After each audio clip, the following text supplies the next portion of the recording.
কালাইনের সিন্দুরা ১৫ নম্বর পুঞ্জি এলাকায় উদ্ধার এক অজ্ঞাত পরিচয় ব্যক্তির পচা গলা দ্বিখণ্ডিত মৃতদেহ। ঘটনাকে ঘিরে এলাকায় চাঞ্চল্য।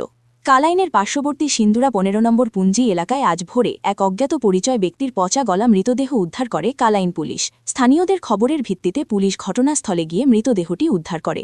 জানা গেছে, মৃতদেহটি ছিল দ্বিখণ্ডিত, দেহ একদিকে ও মাথা অন্যদিকে। মৃতের পরনে ছিল নীল রঙের প্যান্ট ও শার্ট। পাশ থেকে উদ্ধার হয়েছে টর্চলাইট, গামছার জ্যাকেট ও একটি ব্যাগে কিছু কাঁচা সুপারি।